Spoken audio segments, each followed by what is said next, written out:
Hello students, today we'll be continuing chapter number 3 of OC for standard 12 student. The name of the chapter is planning. In our earlier session, we have concluded the lesson, we have concluded the session by starting the process of planning, and today we'll be starting with the types of planning. Okay, so basically there are 4 types of planning, there are 6 type of plans. Okay, 6 type के plan है, अपन हर एक plan को detail में पढ़ेंगे. First one is standing plan. Okay, standing plan represent guideline for decision in repetitive situation.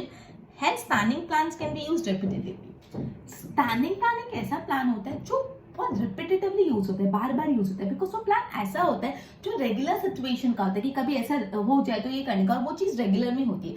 मतलब regular activities के लिए जो प्लान होता है उसको हम स्टैंडिंग प्लान बोलते हैं, और स्टैंडिंग प्लान को बहुत रिपीटेटिवली, बहुत बार बार यूज करना पड़ता है. Right? When there's a repetition of organizational activity and a standard policy are decided for a prompt action, it is called standing plan. मतलब जब भी एक ऑर्गेनाइजेशन एक्टिविटी रिपीट हो रही मतलब सपोज से फॉर एग्जांपल कि अगर अपन को परचेज ऑर्डर प्लेस करना है जब अपना स्टॉक इस लेवल से कम पे चले जाए, मतलब अगर आपका स्टॉक 20,000 यूनिट से कम पे आए से फॉर एग्जांपल, तो आप परचेज ऑर्डर प्लेस कर लो. अगर ये से फॉर एग्जांपल आपका एक रेगुलर एक्टिविटी है, ठीक है, तो जैसे आपका स्टॉक 20,000 से कम गया, आपने ऑर्डर प्लेस करा, तो ये होता है स्टैंडिंग प्लान. मतलब जो ऑर्गेनाइजेशन एक्टिविटीज होती है वो रिपीट होती है, बार बार होती है, और इसके लिए एक स्टैंडर्ड पॉलिसी बनाई जाती है फॉर अ प्रॉम्प्ट एक्शन. मतलब जब भी ऐसा सिचुएशन हो तो प्रॉम्प्टली यही चीज करना है, उसको हम स्टैंडिंग प्लान बोलते हैं. ठीक है. Policy methods and rules are decided for long time planning process. It helps a subordinate to take a prompt decision regarding related matter. जब भी एक स्टैंडिंग प्लान होता है तो जो भी सबऑर्डिनेट्स होते हैं वो क्विक डिसीजन नहीं पाते, बिकॉज उनको पता है कि ऐसे सिचुएशन में यही काम करना है, बिकॉज वो सिचुएशन रिपीटेटिवली होती रहती है. Okay, now policies, methods and rules. Okay, now we are starting an example of the standing plan. Procedure for delivery of goods as per the order of customer, or if credit policy is decided beforehand on permanent basis, it will help employees to take prompt decision. मतलब कैसा procedure है, मतलब customer का order आया, order आने के बाद कितने दिनों में गुड्स डिलीवर करना होता है, ट्रांसपोर्टेशन अपना लगेगा, सामने वाले का लगेगा, क्या होगा, ये डिसीजन ऑलरेडी कंपनी ले चुकी होती है. तो जब वो सिचुएशन अराइज होती है, ऑब्वियसली ऑर्डर डिलीवर करना एक routine activity, continuous repetitive activity, तो हर बार जब वो सिचुएशन में आएंगे तो उनका एक स्टैंडिंग प्लान रेडी है कि हमको ऐसे डिलीवर करना है. सपोज ऑर्डर आने की 30 डेज में प्रोडक्ट डिलीवर हो जाता है अपना ट्रांसपोर्टेशन से, ठीक है, तो वो सेम मेथड फॉलो करेंगे. तो कस्टमर को क्रेडिट पॉलिसी क्या है, मतलब कितने दिन का क्रेडिट देना है, 10 डेज का क्रेडिट देना है, 30 दिन का क्रेडिट देना है कि भाई तुम 30 दिन बाद तक पेमेंट कर लो, 10 दिन बाद तक, 5 डेज, 1 वीक. तो ये सारी जो पॉलिसी ऑलरेडी अगर डिसाइडेड होती है तो एम्प्लॉयज को प्रॉम्प्ट एक्शन लेने में मदद होती है. वो बार बार अपने बॉस से जाके नहीं पूछेंगे कि कितने दिन का क्रेडिट दूं, कैसे डिलीवर कराऊं, बिकॉज ऑलरेडी प्लान डिसाइडेड होता है, ऑलरेडी क्या होता है, स्टैंडिंग प्लान होता है. ठीक है. No employees will need the permission of superior regarding the same. भाई बार बार सुपीरियर की परमिशन नहीं लेनी पड़ेगी, बिकॉज ऑलरेडी ये प्लान डिसाइडेड है. तो बेसिकली स्टैंडिंग प्लान वो प्लान होता है जो रेपिटेटिव एक्टिविटीज के लिए प्लान होता है. जो एक्टिविटीज रिपीटेटिवली बार बार होती रहती है, वो एक्टिविटीज के लिए जो प्लान होता है उसको हम लोग बोलते हैं स्टैंडिंग प्लान. क्लियर? जो ऑलरेडी प्री डिसाइडेड होता है कि ऐसे सिचुएशन में you need to act like that. तो जो एम्प्लॉइज होते हैं वो स्टैंडिंग प्लान के बेसिस पर डिसीजन लेंगे और बार बार उनको सुपीरियर की परमिशन नहीं लेनी पड़ेगी. अपन ने एग्जांपल पढ़ा, जैसे प्रोडक्ट को डिलीवर कैसे करना है, मेथड ऑफ डिलीवरी कैसी होनी चाहिए, या तो क्रेडिट पॉलिसी क्या होनी चाहिए, पहले से डिसाइडेड होता है कि एम्प्लॉइज अपने अकॉर्डिंग एक्ट कर पाते हैं, बार बार सुपीरियर से परमिशन नहीं लेनी पड़ती. Now strategic plan. Business unit decide the objective according to their philosophy. It is to be decided through which philosophy the business unit will function throughout the life. It is known as the business objective. मतलब बोला है कि एक company, एक business अपने business का objective decide करती है बाय फिलोसॉफी. मतलब उस कंपनी का, उस बिजनेस की फिलोसॉफी क्या है, वो फिलोसॉफी के बेसिस पे बिजनेस के ऑब्जेक्टिव्स डिटरमाइन होते हैं.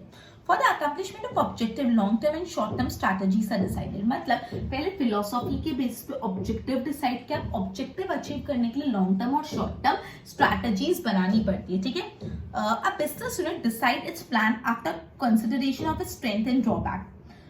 ओके, तो ये जो स्ट्रैटेजी से जो प्लान बनाते हैं उसको बनाने से पहले हमेशा एक बिजनेस यूनिट अपने ड्रॉबैक्स और अपने स्ट्रेंथ को कंसिडर करते हैं. ड्रॉबैक मतलब उनकी लिमिटेशन और स्ट्रेंथ मतलब एडवांटेज, मतलब वो कंपनी के क्या एडवांटेज है और वो कंपनी की क्या डिसएडवांटेज है, वो चीज कंसिडर करके ही हमेशा एक बिजनेस यूनिट प्लान्स बनाते हैं. Foresightedness and experience are essential for this plan. Obviously strategic plan बनाने के लिए फोरसाइटेडनेस और एक्सपीरियंस चाहिए. फोरसाइटेडनेस मतलब आगे की सोच सकना, एंड एक्सपीरियंस मतलब पिछले पहले जो हुआ है उस बेसिस पे एक बिजनेस को एक्सपीरियंस होना चाहिए, फोरसाइटेडनेस होनी चाहिए कि उसको कैसे स्ट्रैटेजी बनानी है. ये जो स्ट्रैटेजिक प्लान होता है उसका इफेक्ट हमेशा लॉन्ग टर्म होता है, ज्यादा टाइम तक उसका असर रहता है. Consistent decision are to be taken for this plan. It means scope of decision is important in this plan. In short strategic plan में ऐसा बोला है एक बिजनेस अपने फिलोसॉफी के बेसिस पे अपने ऑब्जेक्टिव डिटरमाइन करेंगे. एक बार ऑब्जेक्टिव डिटरमाइन हो गया फिर शॉर्ट टर्म और लॉन्ग टर्म स्ट्रैटेजीज बनाए जाएंगे. ये जो स्ट्रैटेजीज और ये जो प्लान बनाए जाते हैं वो बेसिकली कंपनी अपनी लिमिटेशंस दैट इज अपने ड्रॉबैक और अपनी स्ट्रेंथ को ध्यान रख के बनाता है. ये प्लान्स बनाने के लिए फोरसाइटेडनेस चाहिए एंड एक्सपीरियंस चाहिए, आगे की सोच सकना चाहिए और इंसान एक्सपीरियंस होना चाहिए तो ही वो अच्छे स्ट्रैटेजिक प्लान्स बना सकता है. क्योंकि यूजुअली जो स्ट्रैटेजिक प्लान होता है इनका इफेक्ट लॉन्ग टर्म होता है, लंबे समय तक होता है. Clear? Okay, now tactical plan. Third one is tactical plan. Tactical plan for the accomplishment of business objectives. Short-term plans are prepared by middle level of management. उसको tactical plan होते हैं. In short, tactical plan वो plan होते हैं. Tactical plan हमेशा short-term plan होते हैं जो middle level of management बनाता है. मतलब एक कंपनी के objectives को achieve करने के लिए जो middle level of management है वो एक short-term plans बनाते हैं. वो short-term plan को हम लोग बोलते हैं tactical plan. तो tactical plan हमेशा कौन बनाता है? Middle level of management बनाता है.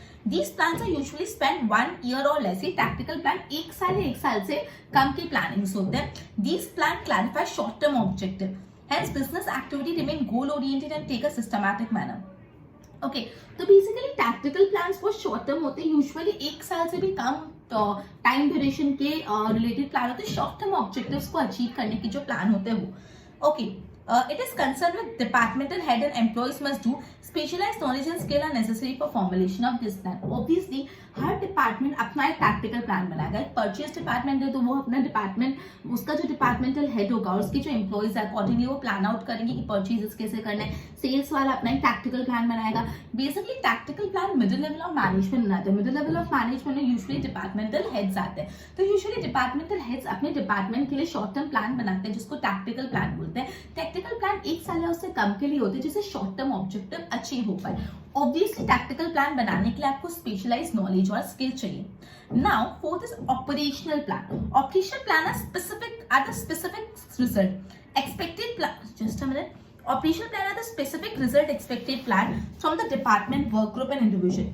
Generally these plan are short duration as of 1 year. मतलब ऑपरेशनल प्लान एकदम शॉर्ट ड्यूरेशन के होते हैं कि इमीडिएटली अगर आपको आपके डिपार्टमेंट से आपको टीम से कोई रिजल्ट चाहिए तो आप इमीडिएटली एक ऑपरेशनल प्लान बनाओगे. ठीक है, जैसे मंथली और quarterly production plan have to be made for achievement of annual production. मतलब अगर से फॉर एग्जांपल आपको पूरे साल का कुछ प्रोडक्शन करें, सपोज से फॉर एग्जांपल साल का आपको 50 लाख का प्रोडक्शन करना है तो आप इस साल का 50 लाख का प्रोडक्शन करने के लिए हर मंथ कितना प्रोडक्शन करोगे वो डिसाइड करोगे. तो हर मंथ आपको कितना प्रोडक्शन टारगेट अचीव करना होगा वो आपका ऑपरेशनल प्लान होगा. क्योंकि आपको एनुअल प्रोडक्शन की रिक्वायरमेंट को मीट करना है इसलिए आपको शॉर्ट टर्म प्लान डिसाइड करना पड़ेगा. मंथली या क्वार्टरली कितना प्रोडक्शन करोगे वो डिसाइड करना पड़ेगा. These are plans are made by departmental heads for the implementation of strategic plan. Implementation of plan became easy if it is made after necessary discussion with concerned employer. Obviously बोला कि जो operational plan है वो कौन बनाता है? Operational plan departmental heads बनाते हैं. और जो पूरा स्ट्रैटेजिक प्लान होता है पूरे कंपनी का जो प्लान होता है पूरी कंपनी का जो लॉन्ग टर्म प्लान होता है उसको मद्देनजर रख के बनाया जाता है. और ये चीज ज्यादा इफेक्टिव हो जाएगी अगर आप जो एम्प्लॉय को चीज अचीव करना है उससे डिस्कस करके काम करे तो. As these are plan related to routine work, operational plan is almost similar to tactical plan. Operational plan और tactical plan somewhat resemble करते हैं, somewhat similar है. Now single use plan, एक ही बार यूज होने वाला प्लान. मतलब कुछ ऐसी इमरजेंसी सिचुएशन में जो प्लान बनता है उसको सिंगल यूज प्लान बोलते हैं. पढ़ते हैं एक बार. A useful plan is prepared for achievement of special objective. This plan is made for special activity. मतलब कोई special objective आपको अचीव करना है, उस चीज से कोई special activity करनी है. वो special activity के लिए जो आप प्लान बना रहे हैं उसको सिंगल यूज प्लान बोलते हैं. ये वन टाइम प्लान है, मतलब वो पर्टिकुलर पर्पस के लिए आपने प्लान इंप्लीमेंट किया फिर वो खत्म. ठीक है. Which do not recruit, मतलब ये ऐसी यूजुअली एक्टिविटी के लिए होते हैं जो बार बार होती है. स्टैंडिंग प्लान का अपोजिट एग्जैक्ट. स्टैंडिंग प्लान ऐसे ही एक्टिविटीज के लिए होते हैं जो रिपीट होती रहती है. लेकिन ये सिंगल यूज प्लान ऐसे एक्टिविटी के लिए होता है जो बार बार रिपीट नहीं होती, वो सिर्फ एक बार होती है और उसके लिए हमको प्लान करना होता है. Example, activity like ship making, construction of house, packaging, printing, ये प्लान कैसे होते हैं, प्लान इंपॉर्टेंट है, ठीक है। For the activities like ship making, ship banana, construction of house construction करना, पैकेजिंग का कैसा प्लान करना है, प्रिंटिंग। अब पैकेजिंग आपको कैसे रखनी है, ये पैकेजिंग आप हर दिन चेंज करोगे। आज आपने बॉक्स पैकिंग की, कल आपने प्लास्टिक की थैली में पैकिंग कर ली, परसों आपने डब्बा बना दिया, फिर आपने क्या बोलते हैं पेपर बैग्स में पैक करना चालू कर दिया। ऐसा तो नहीं हो सकता। आपको एक प्लान डिसाइड करना पड़ेगा कि भाई अपनी कंपनी का ये सिंगल यूज प्लान है कि हम पैकेजिंग बॉक्स में करके देंगे, ठीक है। प्रिंटिंग, अपनी कंपनी का नाम ऐसा आएगा, नीचे लोगो होगा, ये सारी डिटेल्स प्रिंट होगी, वो रोज नहीं चेंज किया जा सकता, वो एक बार ही आप करोगे। Single use plan, clear. तो सिंगल यूज प्लान यूजुअली ऐसी एक्टिविटीज के होते हैं जो बार बार रिपीट नहीं होती, जो एक बार होती है और उसके लिए अपन को एक प्लान बनाना होता है जो हर बार सेम रहेगा, clear. Example printing, then packaging, construction of house, right ना। कंटीजेंसी प्लान, कंटीजेंसी मतलब कुछ अनसर्टेनिटीज आ गई, मतलब कुछ अनएक्सपेक्टेड सिचुएशन आ गई, तो कैसे एक्ट करना है।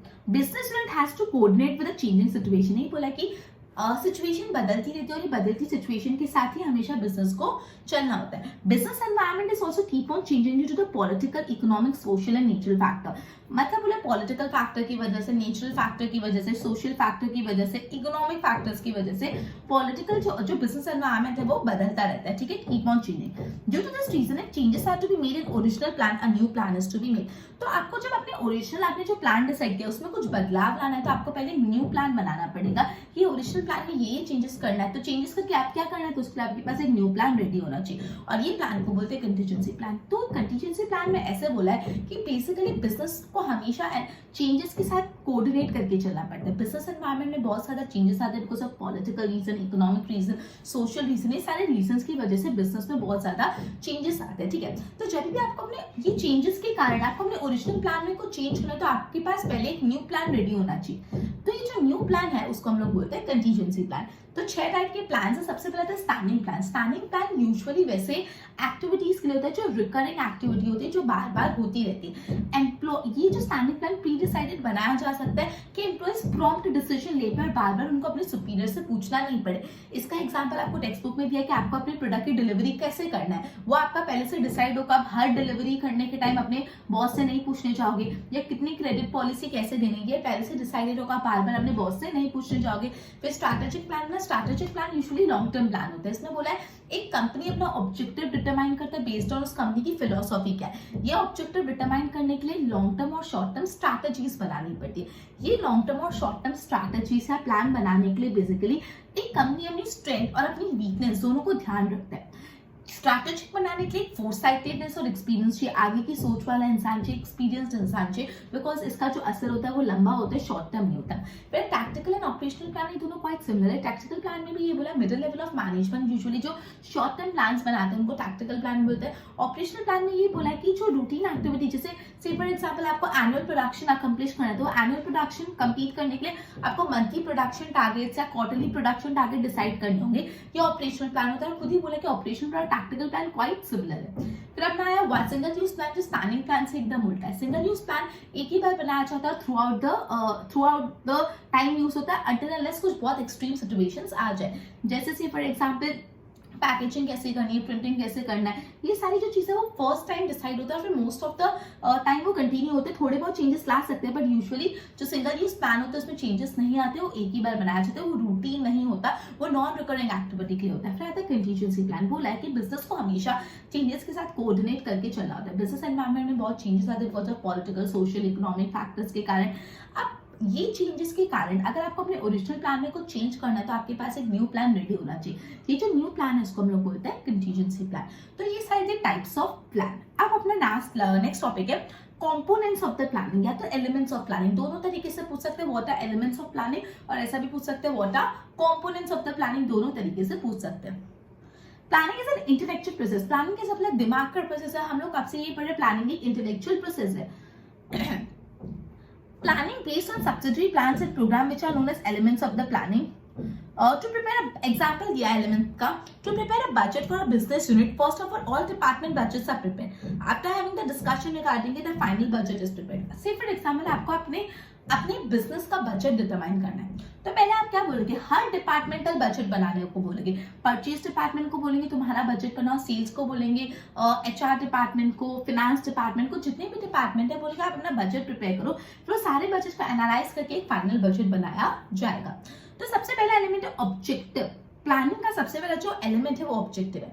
The purpose of every business is to determine and fulfil its objective. कोई भी इंसान बिजनेस क्यों कर रहा है, ऐसे नहीं, कोई मकसद होगा, कोई ऑब्जेक्टिव होगा। तो बोला है कोई भी बिजनेस का यही मतलब कोई भी इंसान बिजनेस इसलिए कर सकता, planning purpose of every business is to determine and fulfil his objective. कोई भी बिजनेस का पर्पस ये होता है कि उसके जो ऑब्जेक्टिव्स है, जो उसके उद्देश्य है, उसको वो फुलफिल करे।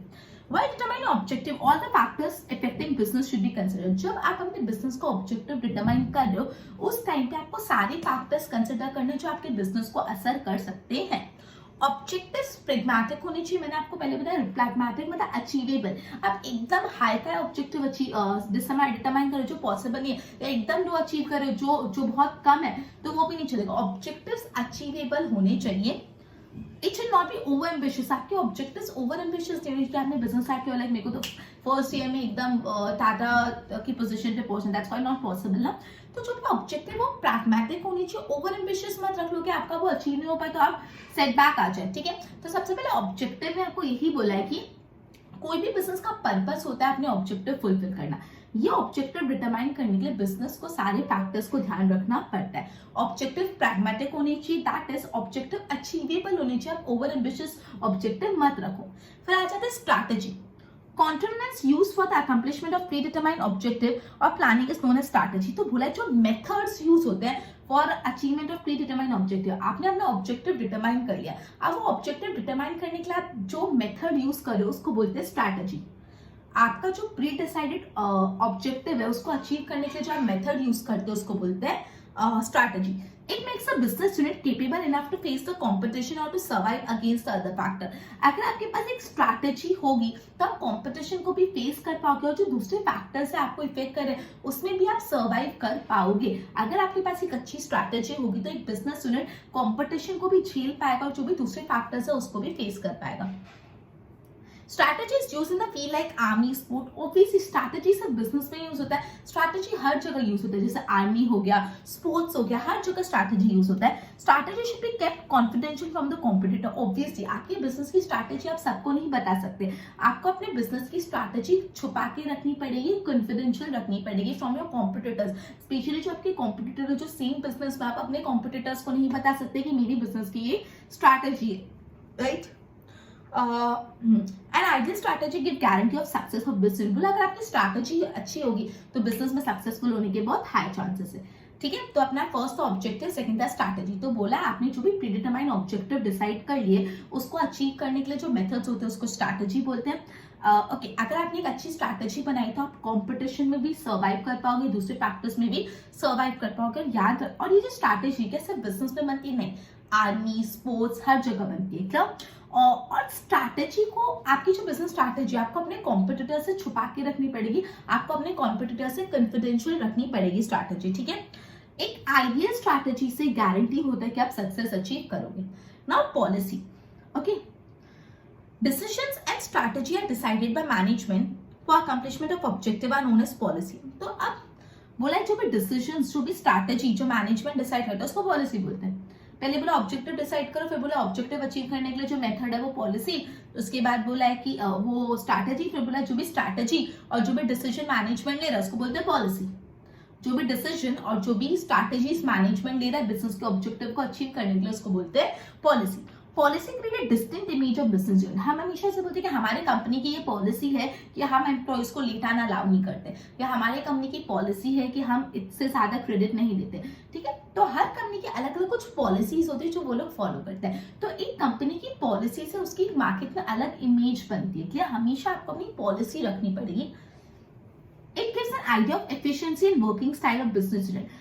बेसिकली पॉलिसी से डिटरमाइन होता है कि उस कंपनी की वर्किंग स्टाइल कैसा है। अगर एक कंपनी में एम्प्लॉयज कोई 12 बजे आ रहा है, कोई 1 बजे आ रहा है, कोई 9 बजे आ रहा है, कोई आ रहा है तो कोई अटेंडेंस रजिस्टर नहीं है या कुछ पंचिंग सिस्टम नहीं है या कुछ भी मतलब चीजें नहीं, तो इससे पता चलता है कि वो कंपनी का वर्किंग स्टाइल अच्छा नहीं। लेकिन अगर कंपनी की पॉलिसी है कि 9 बजे के बाद 10 मिनट्स भी लेट है तो हाफ सैलरी कट हो जाएगी, तो सब 9 बजे आएंगे, तो हमारी कंपनी की पॉलिसी मतलब हमारे कंपनी का वर्किंग स्टाइल एकदम एफिशिएंट है। तो अगर आपको अपने वर्किंग स्टाइल को एफिशिएंट बनाना है, you should have a policy, ठीक है। लाइक एन ऑब्जेक्टिव पॉलिसी भी प्रैग्मेटिक और रियल होनी चाहिए। Example policy of sale of good and credit basis. Obviously आप पॉलिसी भी एकदम अनरियलिस्टिक नहीं कर सकते, थोड़ी रियलिस्टिक होनी चाहिए। तो पॉलिसी में क्या बोला है, जो भी ऑब्जेक्टिव्स जो भी स्ट्रैटेजीज और जो भी डिसीजन मैनेजमेंट ले रहा है बिजनेस के ऑब्जेक्टिव को अचीव करने के लिए, वो पॉलिसी होता है। पॉलिसी से एक बिजनेस की डिस्टिंक्ट एक अलग सी इमेज क्रिएट होती है। पॉलिसी से पता चलता है कि उस कंपनी का वर्किंग स्टाइल कितना एफिशिएंट है, और पॉलिसी प्रैग्मेटिक होनी चाहिए। 3 एलिमेंट्स पढ़े, पहले ऑब्जेक्टिव, फिर strategy and the third one is policy. Clear? Objective, strategy and policy. Fourth one is method और प्रोसीजर।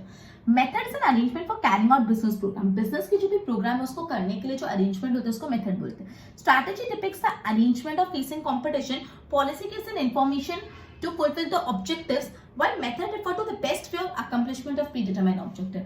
बोला स्ट्रैटेजी से आपको एक ऐसा अरेंजमेंट मिल जाएगा कि आप अपने कंपटीशन को फेस कर पाओ। पॉलिसी से क्या होगा, वो आपको इंफॉर्मेशन देगी कि आपको आपके ऑब्जेक्टिव कैसे फुलफिल करना है। वाइल जो मेथड है वो बोलता है जो सबसे बेस्ट वे होता है आपको अपने बिजनेस के ऑब्जेक्टिव अकम्प्लिश करने का, आपके बिजनेस के ऑब्जेक्टिव को अकम्प्लिश करने का, आपके बिजनेस के ऑब्जेक्टिव को अचीव करने का जो बेस्ट मेथड होता है उसको बोलते हैं method.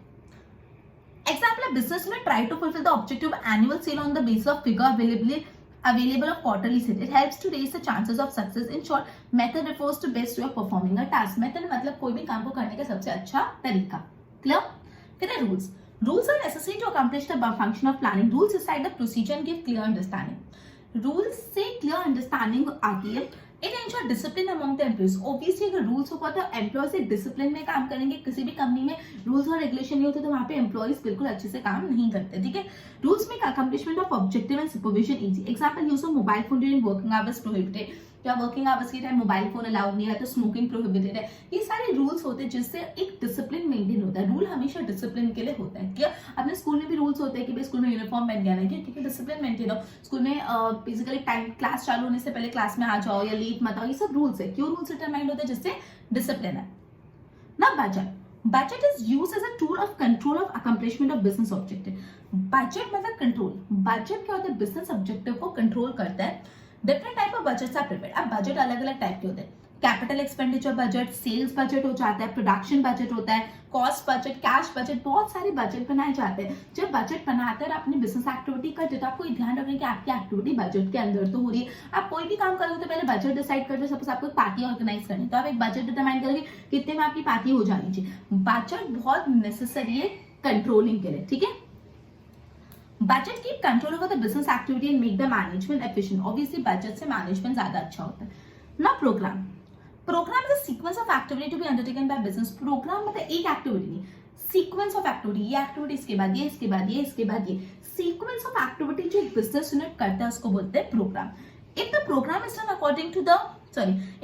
done according to program, the problem do not arise in accomplishment of objective। बोला है अगर आप अपने काम प्रोग्राम के हिसाब से करोगे तो आपका बिजनेस ऑब्जेक्टिव इजीली अचीव हो जाएगा। Function of management is not only to see that the work carried out according to program, but also to compare it with the standard. Okay?